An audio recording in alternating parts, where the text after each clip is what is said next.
Salut tout le monde, très heureuse de vous retrouver pour ce nouveau podcast quotidien consacré au débrief de l'Open d'Australie. Louis Barrigan est dans la place. Merci Louis, comment tu vas ? Salut Christelle, je vais très bien, j'espère que toi aussi. Les cernes se creusent un petit peu, mais ça va, on tient bon, on arrive au premier week-end là. David Dessouroux et Maxime Descamps sont aussi avec nous, mais derrière leur PC. On les remercie évidemment de leur implication depuis ce Oui. matin. Et puis, vous, où que vous soyez, vous faites bien de nous rejoindre parce que nous avons assisté à quelques grosses surprises aujourd'hui avec les éliminations de Yasmine Paolini et d'Andrei Rublev. Medvedev et Sabalenka, eux, ont eu chaud, mais ça passe. On plonge dans ce qui a fait l'actualité du jour en commençant par le tableau féminin. Et c'est donc l'une des grosses surprises de la journée. Yasmine Mhm. Paolini, éliminée de l'Open d'Australie. La numéro 8 mondiale a été bousculée cette nuit par la jeune Iva Jovic. L'américaine s'est offert sa première top 10 à seulement 18 ans, alors qu'elle avait été battue deux fois par l'italienne l'année passée, à l'US Open et à Indian Mhm. Wells. C'est dire si elle a évolué en quelques mois, cette future star du tennis américain, originaire de Los Angeles. Elle affichait déjà beaucoup de confiance depuis le début du tournoi, mais là, c'était un vrai premier test face à une joueuse d'un tout autre calibre, et elle a tenu le cap. Il faut dire que Paolini n'était pas au meilleur de sa forme. Elle a multiplié les fautes directes dans le premier set. Elle en a commis 13 pour le concéder 6-2. Et malgré un toilet break et après avoir appelé le docteur suite à des douleurs d'estomac, l'Italienne a très vite été menée 4-2 dans la seconde manche face à une Américaine téméraire, solide du fond du court et qui ne l'a pas laissé respirer. Paolini a néanmoins eu un sursaut d'orgueil à 4-2 dans ce deuxième set. Elle a sauvé 2 balles de break pour revenir dans la rencontre. Là, on se dit que c'était relancé. La fin du deuxième set a tenu les spectateurs en haleine jusqu'au tie-break. Mais un jeu décisif qui a été très bien géré par l'Américaine, remporté 7-3 ou 7-4. Mais donc, voilà, Yasmine Paolini, ça c'est quand même la déception de cette nuit à l'Open d'Australie. Ouais, c'est vraiment la déception de la nuit. Alors on mettra ça évidemment sur le coup des maux de ventre et des maux d'estomac. J'ai l'impression que tous les Italiens sont contaminés. On l'avait vu avec Oui, Cobolli, on l'a vu aussi avec Darderi, je sais pas si tu te souviens. Il finit son ouais. match contre Sébastien Baez et il s'empresse d'aller rapidement lui serrer la main pour aller vers les toilettes. Donc je sais pas s'ils ont fait un repas tous ensemble et s'ils ont consommé la même chose. Mais c'est dommage de voir Paolini partir parce qu'on s'attendait à évidemment la voir loin dans ce tournoi. Mais c'est la très belle surprise, Iva Jovic. Ouais, il faudra compter sur elle, à mon avis, en 2026. Ouais. Elle est hyper intelligente sur le court. Elle est efficace aussi bien en coup droit qu'en revers. Elle sert très bien pour un petit gabarit. Elle gravit les échelons sur le circuit WTA. Elle avait décroché son premier titre à 17 ans l'année passée à Guadalajara, ce qui a fait d'elle la plus jeune américaine à soulever un trophée depuis Coco Gauff. Et elle fait un très bon début de saison avec une demi-finale à Auckland, une finale perdue à Hobart. Et puis John McEnroe himself a dit ce matin que Iva Jovic se dirigeait tout droit vers le top 10 à la vitesse de l'éclair. Donc si John le dit, Quand on voit l'année que Paolini a pu faire ici récemment et les derniers mois en boulet de canon, Paolini, elle est très constante, un peu comme une Elise Mertens, elle rate rarement. Et ici, elle fait 35 fautes directes pour 12 points gagnants à la fin du deuxième set. Et quand on joue mal, bon, on s'appuie aussi souvent sur une première balle et un service efficace à défaut de bien jouer dans le jeu. Et ça n'a pas été le cas parce qu'elle n'a passé que 48 points gagnés derrière sa première balle, ce qui est très peu. Et Ivajovic le dira après le match. Mais j'ai essayé de me contrôler, de me concentrer, de contrôler le jeu et de bien servir. C'est ce qu'elle a fait. Elle a un plus petit gabarit. Et pourtant, elle envoie du tonnerre, je trouve, Ivajovic. Une surprise parce que c'est une joueuse que je connaissais pas forcément, que j'avais pas vu jouer beaucoup de fois. Et elle est aussi bien entourée parce qu'on voit que voilà, il y a toute sa famille venue de Los Angeles qui est là. Ils ont tous des t-shirts dans les tribunes avec son visage dessus. Et Iva Jovic, mais qui est la première joueuse de cette année d'ailleurs en 2026 à atteindre 10 victoires sur le circuit WTA. Donc un chiffre qui montre qu'elle est en forme. et Paolini est la deuxième joueuse du top 10 qui fait ses Ouais, valises pour rentrer chez elle. Un rayon de soleil, en tout cas, qui quitte ouais, Melbourne. Tu vas me dire, il y en a déjà peut-être assez. Mais voilà, grosse perte, je ouais. trouve, Paolini. Mhm. Alors, en huitième de finale, Iva Jovic affrontera la Kazakh Yulia Putintseva, qui a gratifié le public d'une petite danse après sa victoire, d'ailleurs, face à la Turque Zeynep Senmez. Tu nous en parleras parlera tout de suite. Mais très belle gestion de Putintseva. Après s'être offert une première opportunité de conclure le match à 6-3, 6-5, elle a lâché le deuxième set avant de se remobiliser pour aller chercher le troisième, 6-3. Il s'agit d'une victoire qu'elle a été cherchée au mental et aussi une victoire historique parce qu'à 31 ans, elle a désormais atteint la deuxième semaine de tous les tournois du Grand Chelem, Putintseva. Et pour la petite histoire amusante, Putintseva s'est mise à chanter pendant son match Song About Rabbits. Elle a déclaré en fin de rencontre que cette chanson racontait l'histoire d'un groupe de lapins qui se déclarait sans crainte face aux prédateurs, avec un refrain qui se traduit par « on s'en fiche ». Elle lui a trotté dans la tête pendant ce match. C'était aussi peut-être une manière pour elle de ne pas se laisser déstabiliser parce que le public turc, il était chaud. Hein. Oui, on l'a déjà évoqué. Pour Solmez, il est à fond derrière elle. Et ils étaient là, ils étaient chauds. Ils n'ont pas arrêté pendant le match. Donc c'était aussi une bagarre physique évidemment dans le match, mais mentale parce qu'elle avait vraiment tout le public contre elle et elle était extrêmement forte. Et à la fin du match, bon, elle se permet aussi un peu de chambrer, mais je trouve que c'est un chambrage qui est sain. Elle tend, comme on le voit très souvent au tennis, son oreille vers le public, disant bon, je vous entends plus, je vous entends forcément moins. Elle va vers son banc et comme tu l'as dit, elle danse pour un signe de décontraction, mais je trouve que c'est aussi bon enfant et elle le mérite après la bataille qu'elle a livrée. Il y a rien de mal là-dedans. Et après, elle a quand même précisé en conférence de presse qu'elle avait trouvé que les supporters turcs avaient Ouais. souvent manqué de fair play, qu'à certains moments, entre sa première et sa deuxième balle, il faisait du bruit, ou elle a utilisé cette force pour aller chercher de l'énergie et pour aller chercher ce match avec une Oui. rage. Parfois, ça peut faire l'effet contraire hein, quand le public s'en mêle. Oui, c'est clair, mais je voulais prendre l'exemple d'un Novak Djokovic qui a toujours expliqué que dans l'adversité, et c'est vrai que quand il a toujours affronté Nadal, Federer, souvent, ben, ça a toujours été le troisième, le mal aimé, le joker qui venait un peu se mêler aux deux super-héros. Et elle s'est un peu imprégnée de ça, j'ai l'impression, parce que elle avait le public contre elle, et comme on le dit, elle a trouvé des moyens, parce qu'on sait à quel point on peut rapidement couler dans ce genre de circonstances. Oui, et puis sa petite danse légèrement provocatrice en fin de match, ça, elle a peut-être eu quelques leçons de la part de sa partenaire de double. De temps à autre, elle joue avec Danielle Collins.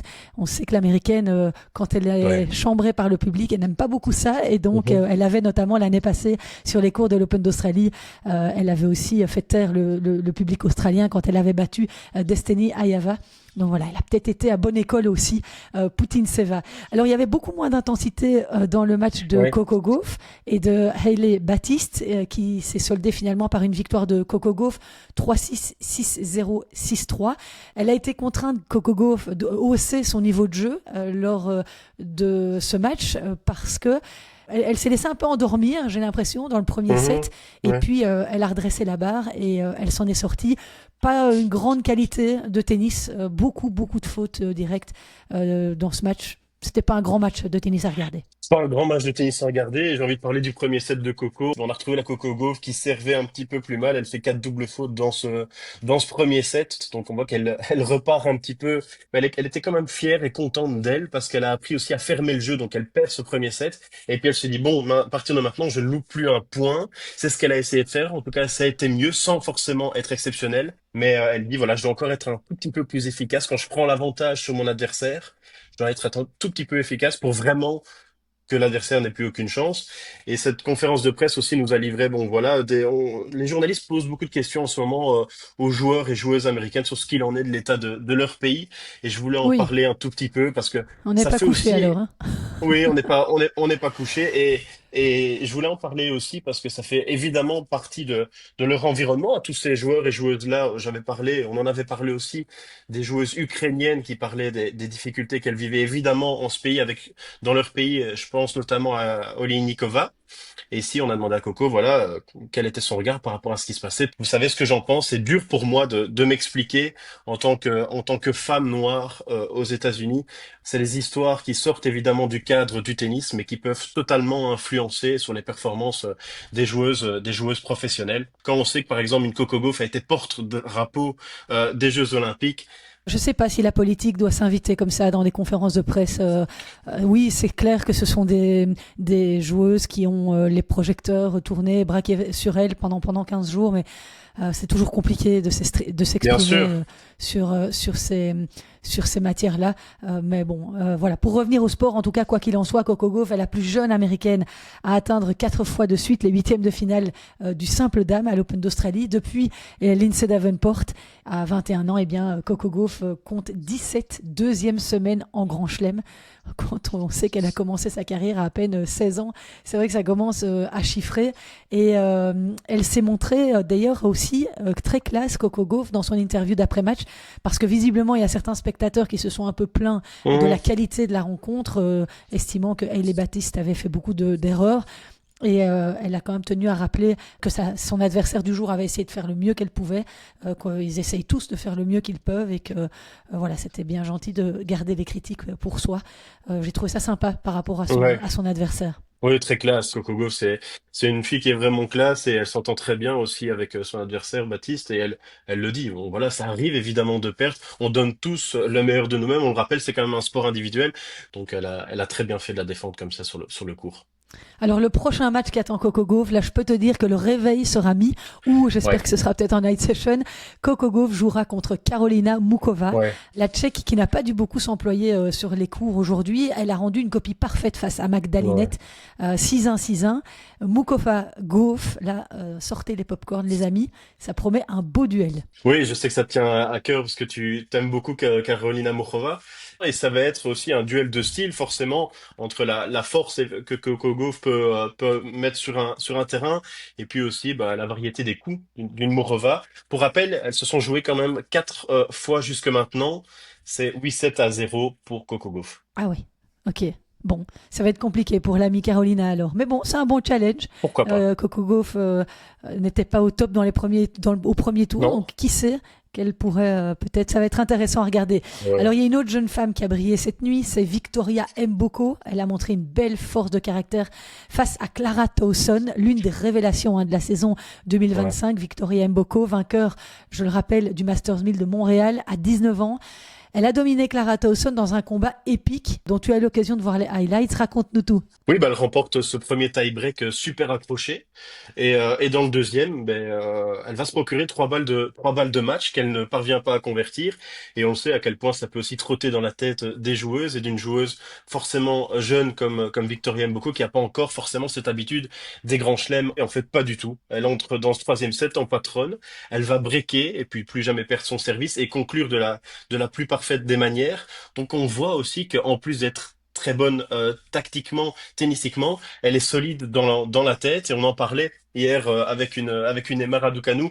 Forcément, quand on fait des résultats comme Victoria Mboko fait, ça attire les regards et ça a attiré le regard de Rolex, je pense, pour son plus grand bonheur. Elle Pas est mal. devenue ici ambassadrice de Rolex. Alors en huitième de finale, elle sera confrontée, ce sera un premier gros vrai challenge Ouais. pour la jeune Canadienne. Elle devra battre Arina Sabalenka dans son jardin de Melbourne Park. Ça, c'est un sacré challenge, hein. Pour moi, ce match-là, c'est le match qui sera à voir. Mais voilà, c'est aussi la petite Mboko qui est là et elle va, on se dit, bah, dans les prochains mois, prochaines années, elle va venir titiller cette Arina Sabalenka qui est en top forme en ce moment. Donc j'ai vraiment hâte de voir ce duel. Oui, Arina Sabalenka, qui n'a pas été tout à fait à 100%, je trouve, sur son Non, match face à Potapova. Alors Potapova, quand j'ai lu autrichienne, il a fallu quelques secondes. Elle a en fait changé de nationalité c'est pour ça. cette saison-ci, mais j'ai tellement l'habitude qu'elle soit russe que tous ces changements de nationalité me perturbent un petit peu. Mais donc, oui, Sabalenka, aujourd'hui, a été mise à rude épreuve Hum. face à Potapova.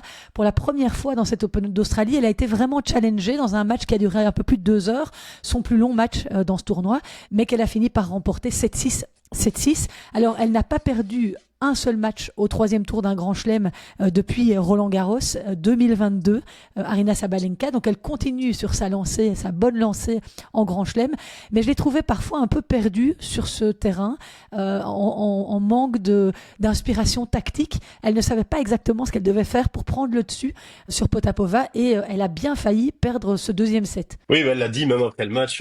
Même elle n'a pas compris en fait. Et ça arrive peut-être des matchs sans qu'elle finit quand même par gagner. Donc ça, c'est vraiment Ouais. l'essentiel. Quand on joue mal et qu'on finit par gagner, c'est preuve aussi de la supériorité qu'on a sur les autres. Et elle dit, mon cerveau n'était pas forcément en accord avec mes membres. Elle avait l'impression que ses bras allaient dans tous les sens et qu'elle ne savait pas Ça- les guider, quoi. Donc, je comprends la douleur, je comprends. enfin, c'est ce qui m'arrive tout le temps quand je joue au tennis, donc c'est peut-être ça.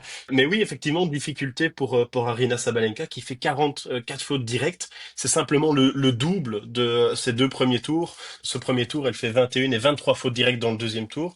Elle va au bout du tie-break dans ce premier set et dans le deuxième set, bah, je me dis comme souvent, premier set compliqué. Dans le deuxième, elle va dérouler. Elle mène 4 jeux à 0. Et puis, bah, elle ne sert plus, elle ne sert plus comme on a l'habitude de la voir. Elle est breakée 3 fois d'affilée. Je pense que c'est assez rare. J'ai pas la statistique, mais une Arena Sabalenka breakée 3 fois d'affilée, ça n'arrive pas souvent. Ça va Non, jusqu'au tie-break dans ce deuxième set, et là c'est un tie-break de dingue. Parce que c'est 3-6 contre elle ouais. dans ce tie-break. Anastasia fait un tie-break formidable. Et puis, je sais pas ce qui se passe. La Biélorusse, elle refait sa petite popote comme on a l'habitude de le voir, et elle gagne 9-7 ce tie-break. Ah, visiblement, elle s'est peut-être lancé un défi avec son mari ou son staff. Elle n'a pas encore perdu un set cette année. 8 matchs, 8 fois 2-0. Donc, pas grand-chose à dire sur Sabalenka, néanmoins, qui même en jouant mal gagne. Et le cri qu'elle a poussé quand elle a conclu le match en dit long sur, Bien sûr. sur sa satisfaction de ne pas avoir laissé filer justement ce deuxième set qui aurait pu mettre le doute dans sa tête. Bon, elle a dit qu'elle avait en face, Potapova avait joué un tennis incroyable, elle l'a reconnu, qu'elle était tout le temps sur la défensive Mhm. et elle lui a dit que émotionnellement c'était le chaos total, mais qu'elle avait quand même réussi à se battre sur chaque point. Voilà, c'est aussi des matchs qui font grandir hein, ce genre d'épreuves-là. Ouais. Et c'est bien pour sa montée en puissance vers, qui sait, le titre ou en tout cas la finale, les demi, on verra bien. Ouais, c'est clairement ce qu'elle cherche. Et bon, elle fait 2 tie-breaks dans le set. Donc j'ai sorti une stat que voilà l'excellente constance de jeu 7 et mat a mis en ligne sur ses réseaux. Mais elle a remporté ses 19 derniers tie-breaks. Alors elle entre voilà dans l'histoire avec cette série. Novak Djokovic en avait fait 19 aussi entre 2005 et 2007. Après il s'était arrêté. Donc elle pourrait éventuellement, si elle gagne le prochain tie-break, bon, devenir la suprématie au niveau de cette victoire en tie-break, hommes et femmes confondus. Sabalenka va également, bah, elle atteint les huitièmes de finale lors de ses 13 dernières participations à un tournoi du Grand Chelem. Donc la première joueuse à avoir réalisé cet exploit, c'était Serena Williams. Donc je ne comparerai pas quand même encore Serena Williams à Arina Sabalenka, mais elle la suit en tout cas sur quelques traces. Ouais, il y a encore quelques petits grands chelems à aller décrocher avant ça. Il y en a quelques-uns, oui, Euh, elle en a que 4, hein. et pour être tout à fait complet, on va quand même préciser que Elina Svitolina s'est aussi qualifiée face à Diana Schneider. Et puis Mira Andreeva est en train de faire un très bon troisième tour face à Elena Gabriela Ruse. Elle mène 6-3, 2-1.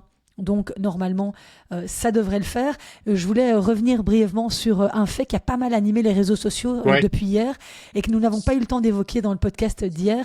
C'est cette fin de match ultra tendue entre Sorana Cirstea et Naomi Osaka. La poignée de main a été très froide parce que la Mhm. Roumaine reprochait en fait à Osaka d'avoir eu un comportement anti-fair play sur le terrain. En fait, la japonaise s'est plusieurs fois encouragée entre la première et la deuxième balle de service de Kirstea. Ce qui, en tant que joueur de tennis, même à notre niveau, on sait à quel Ouais. point c'est insupportable d'avoir quelqu'un Ouais. qui, entre la première et la deuxième balle, parle ou qui fait une remarque. Donc, ouais, c'était pas très sportif de la part d'Osaka sur ce coup-là. Non, c'est pas classe de la part de Saka, et pourtant elle connaît évidemment la bienséance et les règles de bienséance du tennis. On ne fait absolument pas ça. La femme de Novak Djokovic, Jelena Djokovic, a d'ailleurs commenté ça sur les réseaux sociaux, et elle ne comprend pas comment l'arbitre n'a rien dit sur ce que Naomi Osaka faisait. L'arbitre n'est pas intervenu, n'a strictement rien dit, donc assez étrange. Et voilà, Osaka qui a dit en post-interview sur le court, Kirstea aurait dû me le dire, que ça l'a gêné. Je pense que Ouais. là, la japonaise fait un peu preuve de mauvaise foi. Oui, mais qui sait que les mœurs sont en train d'évoluer. Déjà, les coachs maintenant peuvent intervenir systématiquement sur le bord des cours pour coacher leurs joueurs. Qui sait qu'à un moment donné, on va pouvoir se parler pendant les points. Bon, évidemment, on est tout seul sur un terrain, mais par exemple, au padel, c'est un sport où on se parle constamment pendant le point, quoi. Et quand on vient du tennis, on est toujours un peu choqué parce qu'on n'a pas l'habitude. Hein, au tennis, c'est personne qui dit Mais rien, on n'a pas le droit de parler, donc.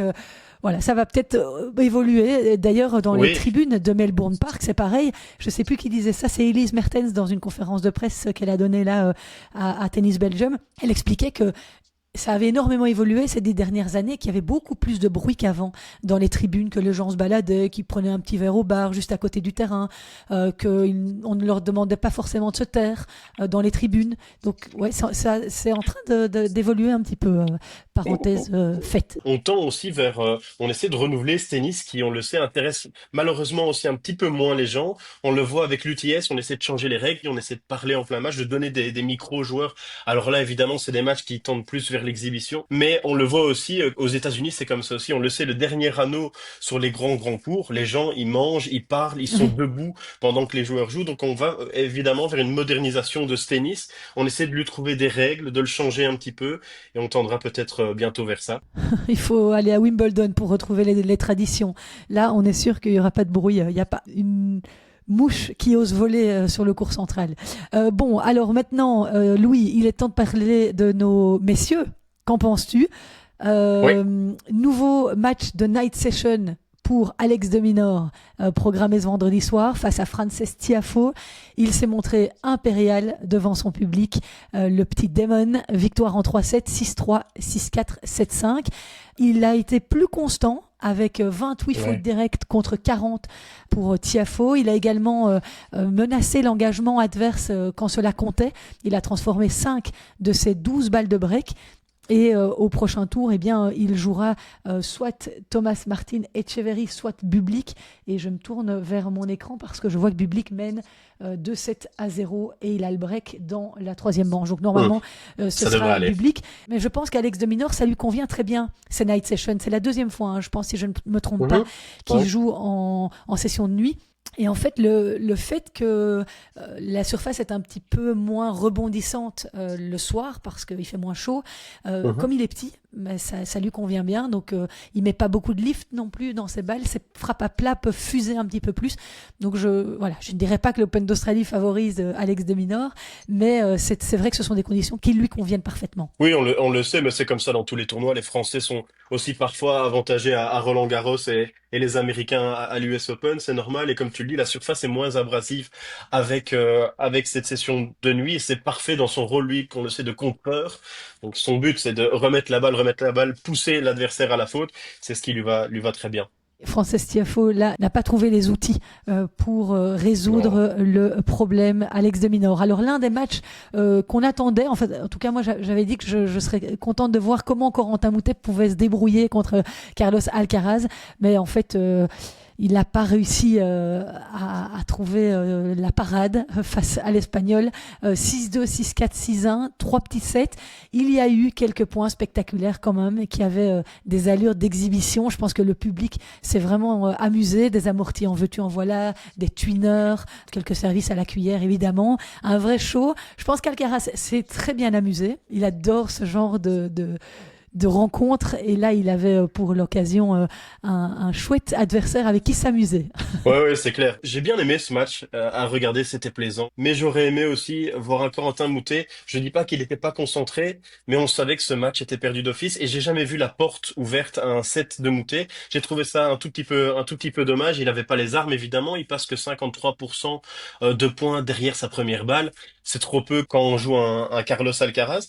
Et Corentin Moutet, stat intéressante, c'est encore Constance de Jeux 7 et Maths qui sort cette stat. C'est la troisième fois en seulement 40 éditions qu'un représentant français s'est qualifié pour le troisième tour, et qui c'est Corentin Moutet. Donc quand on connaît un peu le vivier français aussi, c'est complètement étonnant d'avoir cette statistique. Il y a des Hugo Humbert, il y a eu des Gaston, il y a eu un Arthur Fils. On attend qu'ils reviennent, des Arthur Hinderknecht. Donc plein de joueurs. Et malgré ça, Corentin Moutet a eu des enseignements aussi après son match. Il le dit.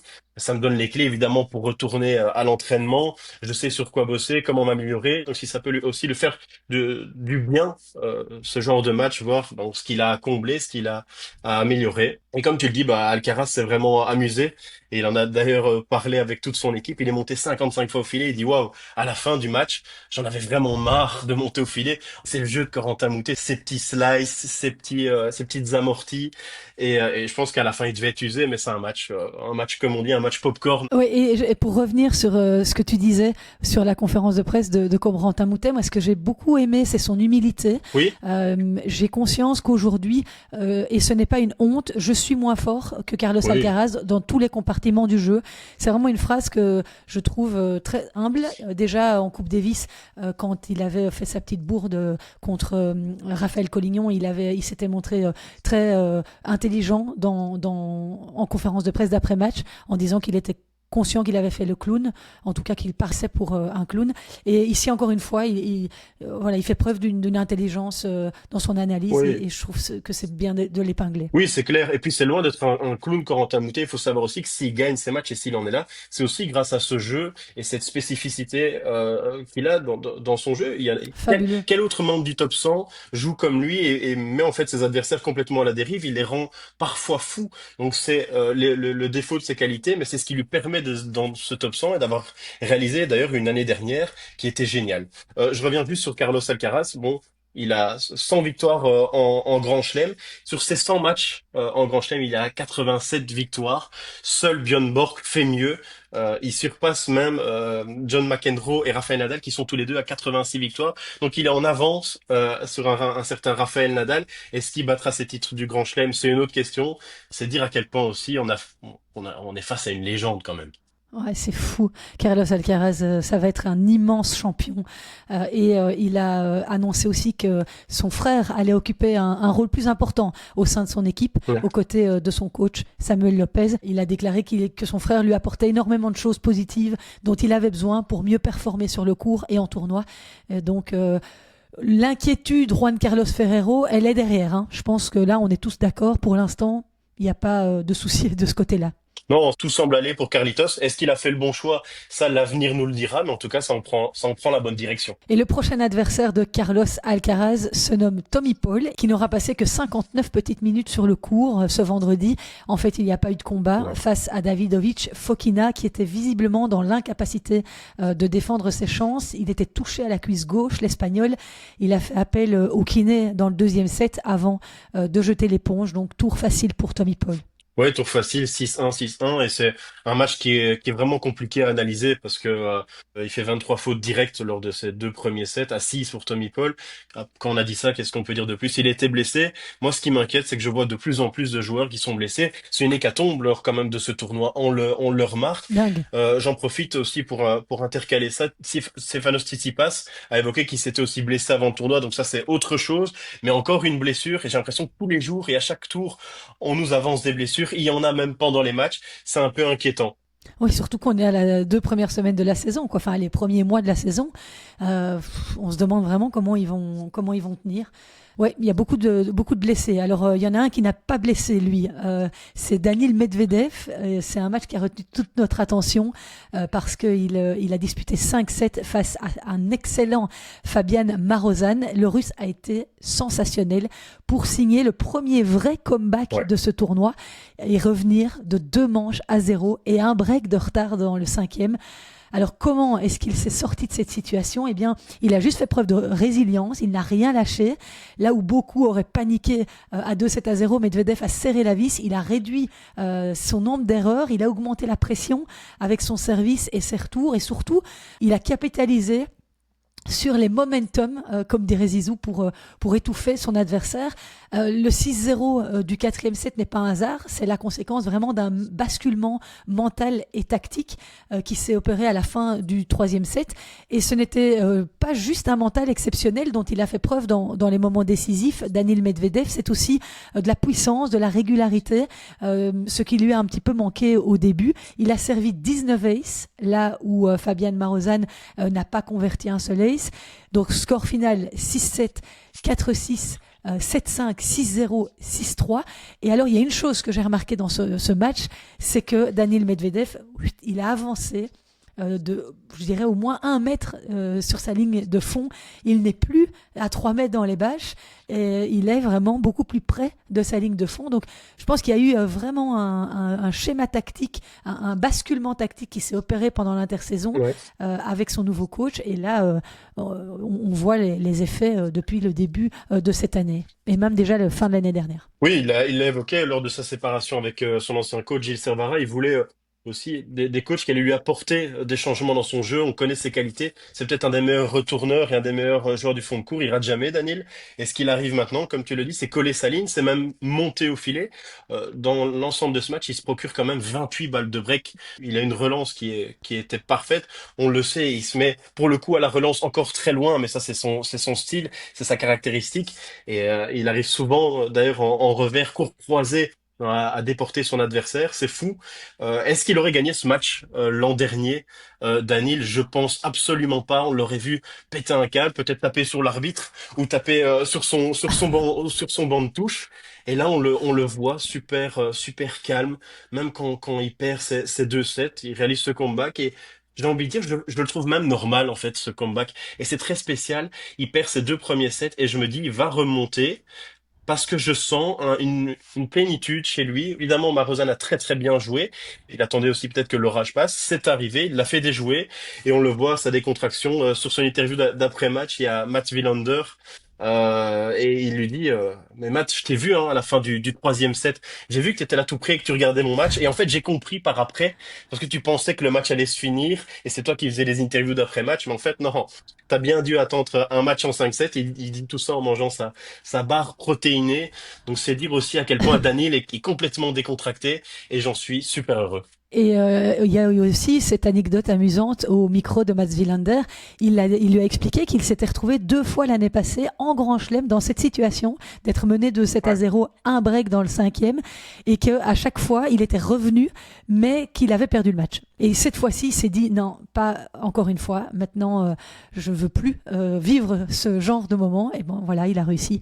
Il a réussi à briser la malédiction. Donc, très bien joué de Daniil Medvedev. Le prochain adversaire du Russe est un talent de la next-gen, un Lerner Tin. Et le Russe a toutes les raisons de se méfier de ce jeune Américain, pourtant bien moins classé que lui, mais parce que au niveau de leur tête-à-tête, c'est plutôt dans la faveur de l'Américain. Oui, ça va être la quatrième fois qu'ils s'affrontent. Les 3 premières fois, bon, c'était deux victoires à une pour Lerner Teen. Formidable, j'ai regardé. En fait, se sont joués l'an dernier, en 2025. Victoire en 5-7, 3-2 pour Lerner Teen. Et Daniel, et ils l'ont tous les deux évoqué d'ailleurs, quand on joue des matchs ensemble, c'est des matchs, c'est une véritable guerre. Tous les matchs, Daniel l'a déclaré, tous les matchs donc lui sont incroyables. Le niveau est toujours fou. Je le connaissais pas les premières fois où je l'ai affronté. Maintenant, je sais son style de jeu, je sais ce que je dois faire pour le battre. Ça va vraiment être un beau match parce que Lerner Teen ne dément pas non plus. Il s'attend à une véritable guerre contre Daniel. Et Lernertin qui s'est débarrassé facilement du Portugais Nuno Borges après un premier set accroché où le Portugais menait 5-4 et servait pour le gain de la première manche. Tin a réussi à débreaker et remporter le set 11-9 au tie-break, ce qui a eu raison du moral de Burgess puisque l'Américain a ensuite déroulé 6-4 et 6-2, match très solide de Lernertin contre un joueur qui ne lâche jamais rien et qui rend à chaque fois les matchs très physiques, surtout en Grand Chelem où il a déjà montré par le passé qu'il jouait très bien. Et il est donc de retour, Lernertin, en huitième de finale. C'est vraiment un plaisir de le regarder jouer. À seulement 20 ans, il affiche un QI tennistique très élevé et son comportement aussi est irréprochable avec Michael Chang dans sa boxe. Un vrai plaisir. Oui, même en dehors du cours, hein, son QI tennistique est élevé. J'ai envie de dire, même en dehors lors des conférences de presse, toujours très intéressant. On lui demande quelles sont ses ambitions pour 2026, qu'est-ce qu'il veut faire. C'est match par match, donc il fait partie aussi de cette nouvelle génération qui a complètement la tête sur les épaules. Sa prochaine priorité, c'est le prochain tour, et ce sera, comme on l'a dit, Daniil Medvedev. Donc je me réjouis de regarder ce match-là. Et Daniil Medvedev, son grand pote Andrei Rublev, lui, Ouais. a pris la porte Bon. à l'Australian Open. C'est assez étonnant comme résultat. Il a été battu en 3-7 par Francisco Cerundolo. Enfin, étonnant ou pas, parce que c'est vrai que Rublev en Grand Chelem, c'est toujours un peu Ouais. compliqué. Mais il a eu une saison 2025, surtout en dents de scie, malgré l'arrivée de Marat Safin dans son équipe. Il espérait commencer le premier Grand Chelem de 2026 avec un gros résultat, mais ce ne sera pas encore le cas. Et surtout, il y avait une ambiance de Coupe Davis dans les gradins sur ce cours, avec les Argentins présents en nombre, comme toujours. Mhm. Ils étaient là pour supporter leur chouchou Francisco Cerundolo, qui est tout simplement en feu dans ce début de tournoi, avec 3 victoires en 3 sets. Son énorme coup droit était bien en place aujourd'hui et il a fait beaucoup de dégâts à Andrei, qui avait l'air de souffrir physiquement aussi dans le 3e set. On en parlait tout à l'heure, mais encore un qui a eu du mal physiquement. Oui, le kiné est venu pour strapper son genou au milieu du troisième. On espère rien de grave évidemment pour Rublev et c'est vraiment, comme on l'a dit tout à l'heure, interpellant, mais ça n'enlève rien à la performance qu'a fait l'Argentin. Il rallie pour la première fois il a une deuxième semaine à l'Open d'Australie et se qualifie pour les huitièmes de finale d'un Grand Chelem. C'est une première pour lui depuis 2024, donc il faut vraiment se méfier de cet Argentin qui est excellent sur surface rapide. Il va falloir vraiment se méfier de cet Argentin. Il va jouer contre un Alexander Zverev qui s'est imposé en 4-7 contre Nori. Alexander Zverev qui reprend aussi un peu de poil de la bête. Ah ouais, Zverev, Cerundolo, ce sera intéressant ça. Et un autre Argentin était sur les cours aussi, mais en night session. D'ailleurs, il est toujours, il est sur le point de perdre là, Thomas Martin Etcheverry face à Bublik. Bublik mène 7-6, 7-6 et 5-4 dans la troisième manche avec un break que je vous le disais tout à l'heure. Donc voilà, fin de parcours probablement pour Thomas Martin Etcheverry et toujours une régularité déconcertante chez Alexander Bublik depuis qu'il est dans le top 10 et qu'il a changé un petit peu cet état d'esprit. Il a été interrogé d'ailleurs sur le fait Mhm. de savoir s'il a le sentiment d'avoir un peu perdu son temps dans sa carrière avant d'adopter l'état d'esprit qu'il a actuellement. Et Alexander Bublik a dit que non, il ne nourrit aucun regret. Il dit qu'on apprend toujours de ses erreurs et de celles des autres, mais qu'il trouvait ça peut-être parfois dangereux de vouloir pousser un joueur coûte que coûte quand il n'est pas prêt. En tout cas, il dit les résultats vont peut-être arriver, mais on peut aussi briser le joueur. Donc lui, il a voulu prendre son temps et quand il était dans le top 50, ça lui convenait, mais maintenant qu'il a pris une autre dimension, il se rend compte des autres sacrifices qu'il doit faire et il ne regrette rien de ce qu'il a, de la manière dont il a vécu les années précédentes sur le circuit, en étant un petit peu moins rigoureux, mais maintenant il est bien stable et voilà, on va voir ce qu'il nous réserve encore Alexander Bublik. Oui, il est vraiment super en forme en ce moment. Alors c'est une question qui est peut-être un peu, je veux dire, abusive, mais ne peut-il pas nous faire une Stan Wawrinka, une Del Potro, le jour où il y a un Alcaraz qui manque lors d'un Grand Chelem ou un Sinner qui n'est pas là ou qui réussit simplement un coup d'exploit en battant les deux. Il a fait, j'ai envie de dire, sa jeunesse aussi. Il a percé tôt sur le circuit. On sait sa mentalité. Il a percé grâce à évidemment du travail. Il y a toujours du travail, mais son talent qui est hors norme. Il le dit. Moi, j'ai toujours aimé le Coca et manger des fast-food. On peut pas dire que j'ai gâché mes années parce que j'ai pas été contre nature, j'ai toujours fait ce que je voulais. Et puis il a acquis aussi une certaine maturité au fur et à mesure des années où il s'est dit bon, j'aimerais bien voir aussi ce que ça donne. Un Alexander Bublik qui est sérieux. Il avait évoqué dans l'UTS avec dans la discussion autour de la table avec Casper Ruud et Benoît Paire. Casper Ruud qui le regardait des fois du coin de l'œil en se disant ouais, qu'est-ce qu'il raconte lui alors qu'il y a à côté un Casper Ruud qui boit de l'eau, qui fait attention à ce qu'il mange, qui s'entraîne comme un fou. Est-ce que ça lui a pas fait aussi un bienfait d'être autour d'une table avec Casper Ruud? Je sais pas, mais voilà, il est vraiment super ce Bublik et il peut vraiment être très très dangereux en tout cas. Oui, et on le voit beaucoup moins trublion, j'ai C'est envie de ça. dire, que avant. Maintenant, il est plus sérieux. On a l'impression qu'il a euh, voilà, il y a un autre statut. Je trouve que ça se voit très très fort. Et je pense que nous sommes au bout de ce qu'on pouvait dire de cette journée à l'Open d'Australie, alors que Bublik, justement, va servir pour s'imposer dans ce match du troisième tour. Et Andreeva est aussi un break devant face à Ruse. Donc, elle va aussi s'imposer, la jeune femme. Décidément, elles sont nombreuses, les ados, dans ce tableau. Andreeva, on a parlé d'Mboko, on a la jeune Ivajovic. C'est chouette, ça rajeunit un petit peu tout ça, c'est sympa. Et la nuit prochaine, eh bien, on suivra évidemment avec attention la rencontre entre Elise Mertens et la surprenante tchèque Bartunkova, 19 ans, tombeuse de Belinda Bencic, dont on ne connaît pas évidemment grand-chose. Ce sera intéressant de la suivre et elle jouera également en double, Elise Mertens. Donc, programme de réveil, à mon avis, pendant la nuit. Ça m'étonnerait qu'elle joue en night session. Oui, il faudra vraiment faire attention à Elise Mertens, qu'elle gère aussi bien sa journée au niveau de sa nutrition, de son hydratation, parce qu'il va faire extrêmement chaud demain. Ils ont avancé les matchs d'1 heure. Ouais. Les matchs ne se dérouleront plus à 11h30, mais à 10h30 là-bas. Donc il va falloir qu'elle fasse attention. On annonce 40 degrés, sachant qu'elle joue 2 matchs sur la même journée. On espère que voilà, elle va prendre soin d'elle et qu'elle fera attention à son organisme, parce que ça peut vraiment être très dur demain et pénible. Ah oui, donc c'est pour ça qu'ils ont avancé les matchs d'1 heure, à cause de la chaleur. Oui, beaucoup trop chaud, 40 degrés, ils ont peur. On le voit déjà, hein, durant cette semaine, on a vu des malaises, notamment auprès des ball boys. Donc ça peut vraiment être Ouais, dangereux ouais. pour les organismes quand on se lance dans un match en 4 ou 5 sets de plus de 4 heures. Jouer sous 40 degrés, c'est à la limite du raisonnable. Ouais, mais il y a des nouvelles règles de l'ATP1 qui ont été annoncées aussi fin d'année dernière. Je pense que Oui, c'est au-dessus de 37 degrés qu'ils vont devoir donner des temps de récupération oui, supplémentaires. Je ne les ai plus en tête. oui, j'avais cette information-là aussi, parce que ça devenait beaucoup trop dangereux. Ok, on va un petit peu se renseigner pour Investiguer. avoir plus d'infos par rapport à ces nouvelles règles demain. Merci beaucoup Louis d'avoir été au rendez-vous. Avec C'était un plaisir, plaisir Christelle. de discuter avec toi comme toujours. Et je te dis à demain en pleine forme. À demain, en pleine forme, et on espère que Elise nous rapporte une victoire et qu'elle se qualifie pour le prochain tour. Ce serait super, Oui, on sortira le drapeau de la Belgique qu'on mettra à côté du drapeau australien. voilà. Et merci à vous tous, chers auditeurs, d'avoir été au rendez-vous. Merci pour vos messages sur Instagram, sur Messenger, Facebook. N'hésitez pas à continuer à échanger avec moi. C'est vraiment très sympa avec nous. Et on se retrouve demain sans faute. Ciao, ciao.